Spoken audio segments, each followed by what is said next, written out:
Egghead Island, an arc full of technology, innovation, and science. Or is it? Because, well, for an arc and setting themed around that, it's never really a major focal point. Rather, that focus is interestingly put on the freedom of wills, the supernatural, and most importantly, faith. At its core, that's what the story of Egghead is about. About how having faith, true faith in something other than yourself, is the catalyst for achieving your dreams. Because of that, I think we can even use the word faith interchangeably with desire here. Because to have faith in something to an extent is also to have a desire for it to exist. And that's readily seen in pretty much every major beat of Egghead's story. From Vegapunk's theory on the manifestation of devil fruits coming into fruition through the desires of humanity, to Bonnie and Kuma's faith in the liberating hero of legend known as Nika to save them from their ongoing isolation. These are all dreams that people yearn for. It's a really interesting juxtaposition that I hadn't really seen any other story tackle before, and I think that Oda does a great job with it here. But that's not to say that Egghead was a perfect arc, because it wasn't. This wasn't Oda's magnum opus or anything, but it did get pretty darn close at times.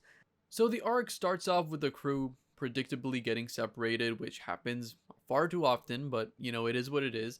And I honestly wasn't a big fan of this whole separation thing at this point, especially since we just came out of a fight with an Emperor of the Sea, so it kind of felt silly that we got done in by this fucking robot shark thing, but yeah, okay, sure. But more importantly, the beginning serves as a reintroduction to Bonnie, one of the 11 supernova, and a character we've been following quite on and off for a while now.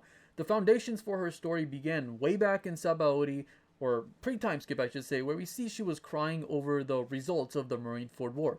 And until then, we never really knew why. So some people theorize maybe she was the sister of Ace, the long-lost sister, and she was crying over his death, but no, it turns out she was crying over Kuma, which turns out is her dad. And I'm just gonna say right now, I think that Bonnie and Kuma's relationship was by far the best part of Egghead. Because it's the first time in a long time where I felt some actual emotion reading One Piece again. And I don't mean I didn't feel anything before, I mean like tear-jerking emotion. Because Wano, while it did have its moments, some great moments, none of them really stuck with me. None of them hit me where I'm like, this is the old One Piece feel that I've been missing this whole time. This is the character writing that I fucking love. And I just never really got that throughout the 4 or 5 years we've been in Wano. The closest we got to that was with Toko and Yasue's relationship, but neither of them got the focus they deserved for that moment, for those moments to hit as hard as they did, or I mean, as hard as the Kuma scene. Because when Kuma arrived and fucking punched Saturn across the face, bro, that lit up something in me, man. Like, when I read that moment, it felt like I was back to reading One Piece when I was in my prime, when I was infatuated, completely obsessed over the series. That's what I was missing. That's the character moments I want. Those are the emotions that I want to feel when I'm reading the series. And I just hadn't felt that way in so long. One Piece was my drug back in the day, and I feel like Wano was just my rehab arc, where now I'm coming back into the groove of things. Not a good sign. But anyway, yeah, I don't know how this video is turning into a Wano slander video all of a sudden, so let's just focus on Egghead, because that's unnecessary. They say you can't teach an old dog new tricks, but clearly that doesn't apply to goats. Because in Egghead, the writing style is vastly different from any other arc, where we don't only spend time on Egghead Island. Instead, we're seeing other characters from around the world, all these little chess pieces that are moving, and it's not like Wano where we get a small glimpse at what they're doing. We actually get an extensive look at exactly what's going on, with Boa and Amazon Lily, Kobe and Blackbeard, with Law and Blackbeard, so many things going on at once, and we actually get to see all of this unfold. This arc made it feel like we truly have entered the final saga, because you couldn't even dream of seeing this stuff in any other arc, any previous arc before Egghead. We probably would have had like a Marine come up with a one-off comment in the fucking corner, sir, Blackbeard and Law made contact on Victory Island, or whatever the island was called. They just had contact there, and then we wouldn't see anything. But here, that is clearly not the case. And I just love that because not only did it help with the week to week hype knowing what's going to happen to XYZ character, but it really also helped with the pacing of Egghead. If things were getting a little dull in Egghead, we cut to some other corner of the world and have a hype moment to bring us all back.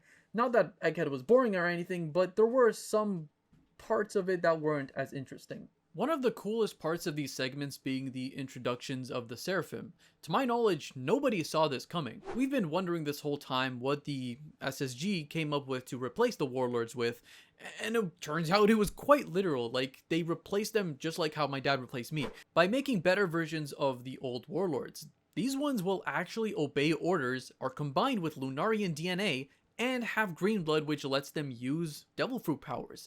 It's actually insane, and these are just kids at the moment. Imagine what they would do if they grew up, which has been hinted at before in this arc. But just like my half-sibling, they're missing one thing that'll make them truly better than the original, and that's hockey. Their absence of hockey is a big detriment to their overall fighting capability, because as we know from Kaido, hockey transcends all. Not that his word is the word of God or anything, but everybody fucking knows that hockey is a tremendous deal. If you don't have that, that's like playing soccer with one leg. You will not get anywhere. So even though the Seraphim right now seem ridiculously strong, and even Luffy couldn't deal with them alone, it doesn't mean anything when they can't have the offensive capabilities to counteract other high tiers. But I don't think this will last for long. After all, one of the main themes of Egghead is that wills cannot be contained. So as the Seraphim grow older, I believe that they will go against their programming and their code and just rebel against the world government, especially those ones with Conqueror's Hockey. After all, the Seraphim are stated to be the strongest forms of humanity, and if there's one thing that humans are known for within One Piece's world, it's that they will never stop pursuing freedom. Speaking of which, Egghead delivered one of the best flashbacks in the entire series, and it was all because it was predicated for really one moment. That moment when Saturn, which I will talk about soon, when Saturn grabbed Bonnie, that was the trigger for the flashback to happen. And all that was build up for the moment that Kuma comes and saves Bonnie and punches Saturn across the face. Again, one of the best cathartic moments I've read for a long time reading One Piece. And I know that I feel like I say this every other arc, but One Piece genuinely has the best flashbacks ever, man. Like, every time I think Oda can't one-up himself, he does in some way. Even though Kuma's flashback was mostly a montage of his entire life, this could have easily been a villain's backstory. I mean, Doflamingo thought he went through shit. Bro, you didn't go through jack. Kuma, even though he was tortured, used as a slave, his loved ones died, he still, at the end, was such a wholesome and nice person. Like, it defies all odds how he turned up to this gentle giant that he is. Like, it's just so insane to me how we saw this unfeeling, unmoving, robotic character introduced in Thriller Bark, or even before that, and he turned out to be such a wonderful, kind, and giving person, even though he's been through so much trauma that would have rightfully turned any person insane. Like, I don't even blame the people that strung up Doflamingo's family and fucking shot them and tortured them, because the amount of insane shit that the world government and the Celestial Dragons did throughout this flashback is just mind-boggling. Like, we always knew they did bad stuff, and the government kind of just turned a blind eye to it, but we never knew they took such an active role in allowing it to happen and being present during those moments. Like, they were hunting down humans, kids, and women as a game, as a sport, just shooting them down like they're animals. Like, it just gave a newfound perspective on how corrupt the world government really is. Like, hearing it is one thing, but seeing it was just so disgusting, man. And the fact that Kuma went through all that, watching his parents get shot just because they talk about some fairy tale legend that brings happiness, from his wife getting kidnapped and abused, and bringing back and treating the kid that she had with, like, on Marishua, treating that kid as if it was his own, because he doesn't take bias against anyone. He's not mad. He just, Kuma is so goated, man. Like, easily one of the best characters in the story. Like, I had him, like, not that high before, but after this, easily top 10 favorite characters. But now it's time to talk about the things I didn't really like in Egghead. Starting off with the Vegapunks. I think Stella, the main body, was by far the best one, and the only one I would actually consider a real character. We see how he obviously has regrets about his mistakes in the past and is trying to atone for them now in the present. He essentially is the Oppenheimer of One Piece. I mean, we see that with his Albert Einstein design, even though Albert Einstein didn't play a direct role in the Manhattan Project or anything, he was indirectly involved in the creation of the atomic bomb. And we see that here with the Mother Flame, which is essentially the real life counterpart of nuclear technology, because it literally is a nuke. Like, we just saw it, nuke Lelouch. So that you could connect the dots easily here, obviously. But all the other Vegapunks who play, like, are personality traits of the actual Vegapunk, like, half of them are robots, so who the fuck cares about robots, you know? And then the other half, they're more interesting, but again, not exactly necessary for the arc.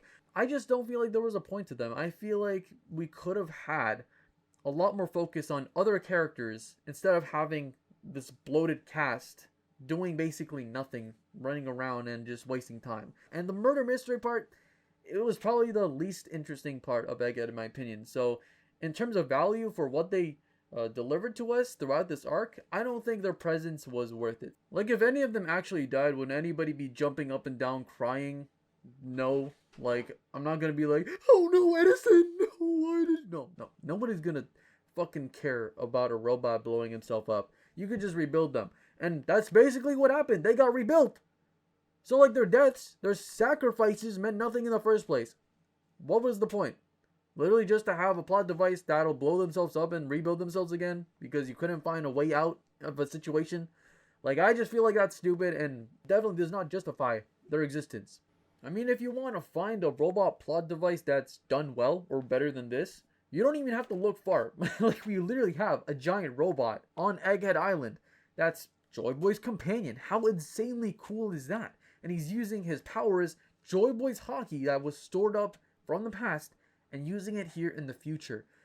I feel like that's better than any of the other sacrifices that the Vegapunks did. Like, nobody cares about that, but this moment here, it's gonna linger in everybody's minds because holy shit! We saw our first look at Joy Boy and just how powerful he is. His stored up hockey was enough to repel all the Gorosei and let the Straw Hats escape. This moment alone would have sufficed. I don't think like any of the Vegapunks killing themselves was necessary. Oda could have just wrote it where this robot saves everybody in the end. But yeah, I feel like this robot, even in retrospect, he'll be a better character than those other Vegapunks.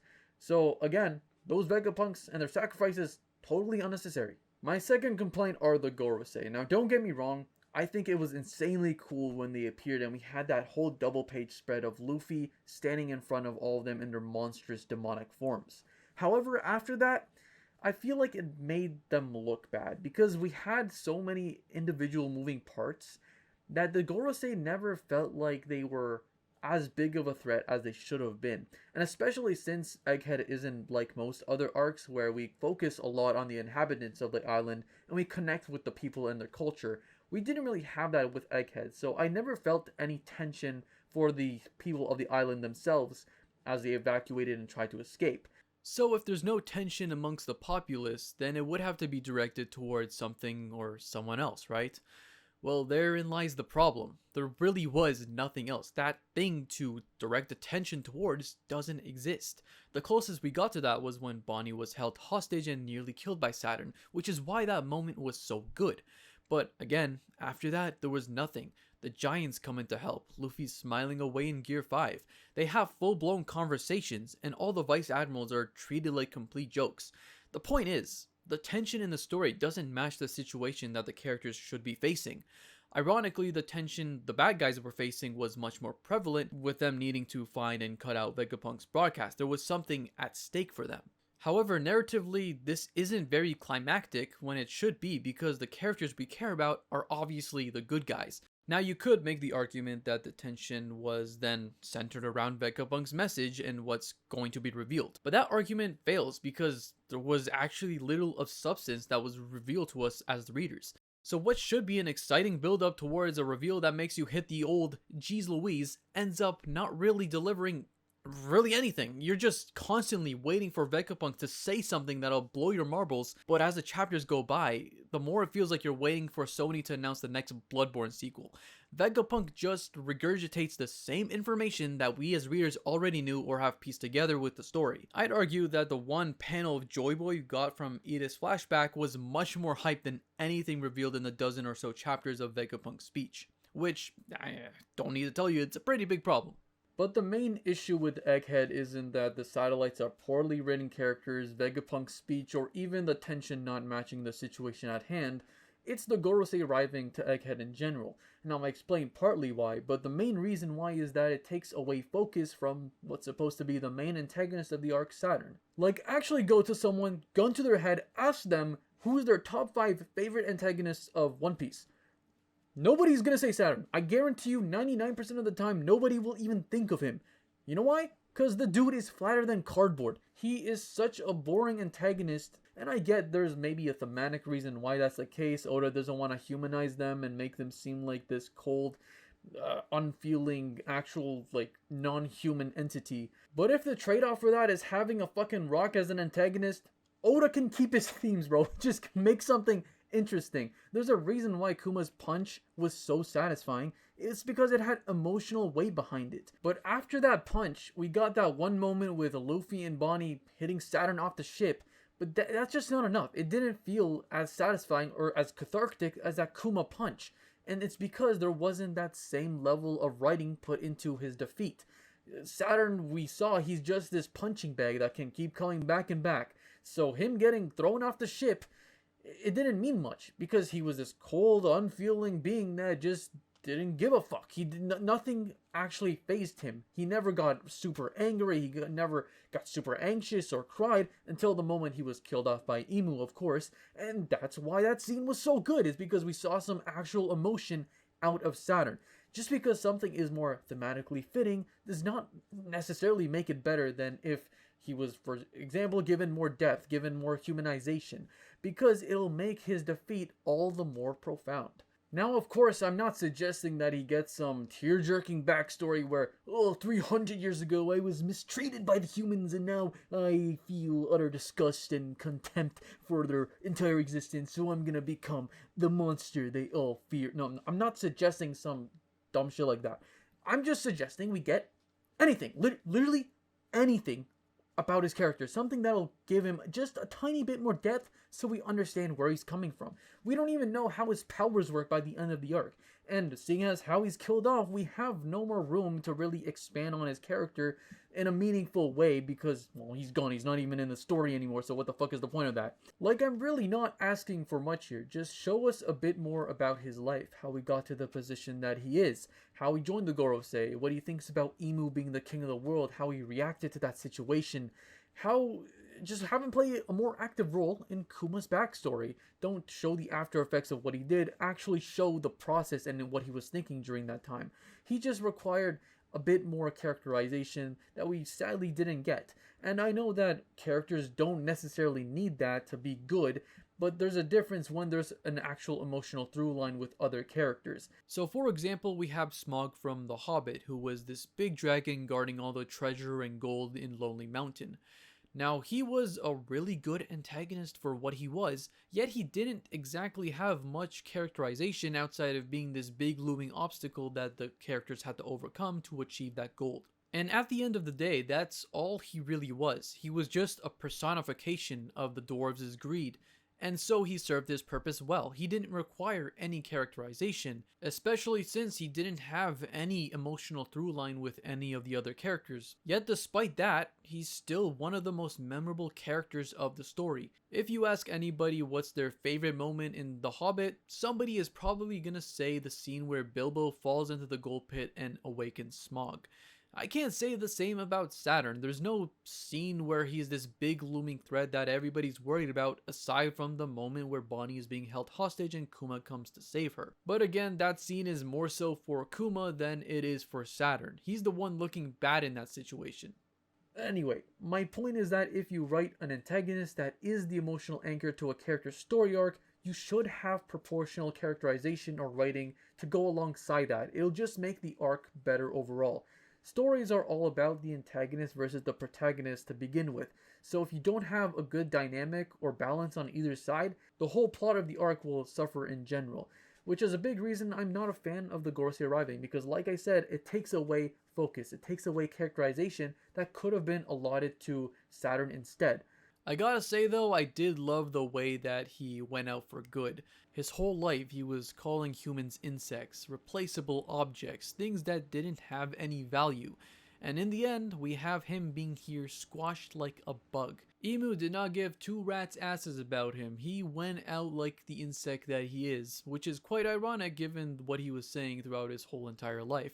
And even more ironic that he got replaced by a human. I also love how he got taken out by the god he worshipped, while Kuma and Bonnie got saved by the god they worshipped. So yeah, in all, I think that Egghead is a great arc, an amazing arc, one of the best in the post-time skip, yet it suffers from a lot of issues. And a lot of it could have been saved if Oda just didn't bring the Gorosei in and made a more compelling antagonist. It's kind of sad because when I think back on Egghead, what are my favorite moments? Aside from Kuma's flashback and his punch on Saturn, it's the stuff that happened outside of Egghead. Shanks versus Kid, Emu's conversation with King Cobra, Kuzan versus Garp, Kobe versus the Blackbeard Pirates. It's those stuff that was just more interesting, and that's not how it really should be in my opinion. We should be more invested into what's going on in Egghead itself rather than things on the outside. They should just be extras that make the arc better. The fuck was that voice crack? That was...